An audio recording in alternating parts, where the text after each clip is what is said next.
let's get to some of those transfer rumours then, and some of the transfer talk as well. You mentioned that Danjuma situation. Tell us more about it, Tom. Yeah, so for all the world, it looked like he was going to join Everton. Sounds like they had the medical done, they had the media photos done and everything, and then Tottenham gave him a call, and down he went. So he's expected to sign for Tottenham in the next couple of days. It looks like it will probably be sort of a really nice way to replace Lucas Moura, who's probably out for the rest of the season. There's also doubts over Brian Hill's long-term future at the club, with Sevilla interested in a loan. But I think it's a way of Danjuma putting himself back on the market, playing himself back into form. He missed out on that World Cup squad. For Tottenham, it's a sort of, it's an easy signing. It's someone who can come in and make an immediate impact. But again, another blow for Everton when they really thought they'd got their man. So I want to get your thoughts on the next one, and then I want to get Ali Moreno's thoughts on it if this is to go ahead. What's the word on Weston McKennie to Leeds? It sounds like it's getting pretty close, to be honest. And I think a loan is probably the most sort of obvious outcome here. Juventus at the moment, they've got a huge bunch of issues going on back in Serie A. McKennie, he had a really good World Cup. It's probably a chance for him to build on that as well and grow his profile over in this part of the world. And you look at the sort of contingent they've got there at the moment with Tyler Adams, with Brendan Aronson.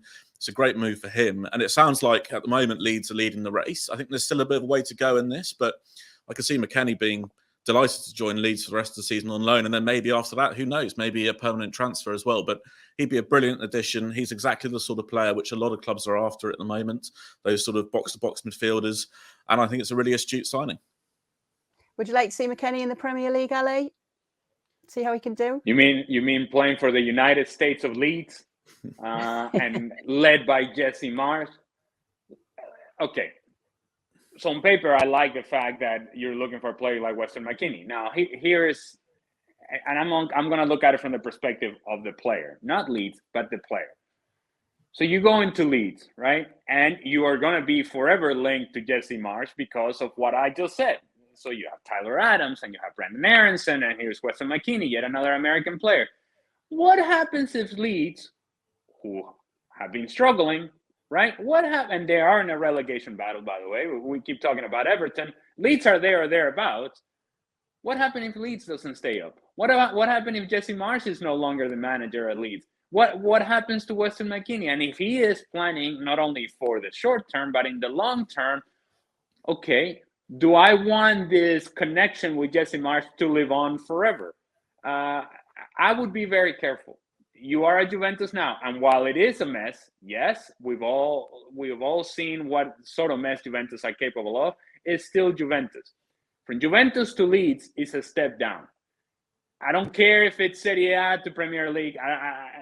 People in Premier League can sell me on Leeds all they want to. Juventus is still Juventus, and whatever mess they got going on, it's still a club that historically has been more important than Leeds, and so. Don't take a step down just for the sake of taking a step down. Think about this very carefully because you're at Juventus and you're going to Leeds, who's battling for relegation. Meanwhile, Tom, is it true that Chelsea are back in for Enzo Fernandez and hopeful to get Moises Caicedo as well? I think they're probably the only two players they haven't yet signed in the whole of the world, right? So I think they've signed 6 already. With this one, I think they've been interested in Enzo Fernandez the whole way through. The latest from Benfica was them saying, you know what, this story's shut for the time being. He's our player. He's going nowhere.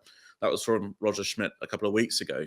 So unless that minimum fee release clause is met, it's hard to imagine Fernandez now moving for the remainder of the transfer window. With Caicedo, Brighton will be desperate to keep him. The club released a video of him talking a couple of days ago saying how he's committed to the club, and that's definitely a message to his numerous suitors because he is a brilliant player, and as I said earlier, exactly the sort of profile of a player a lot of teams are chasing at the moment.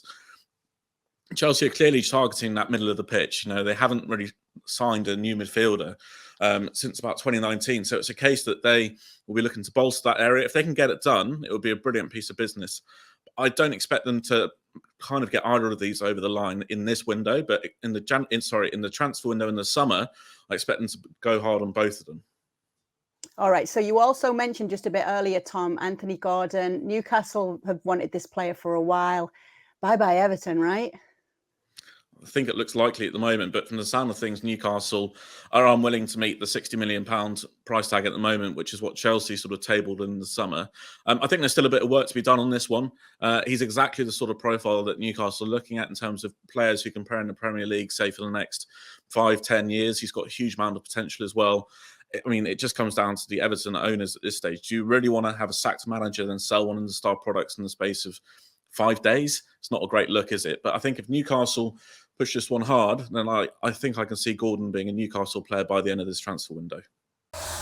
Thanks so much for watching ESPN on YouTube. And for more sports highlights and analysis, be sure to download the ESPN app. And for premium content and live streaming, subscribe to ESPN Plus.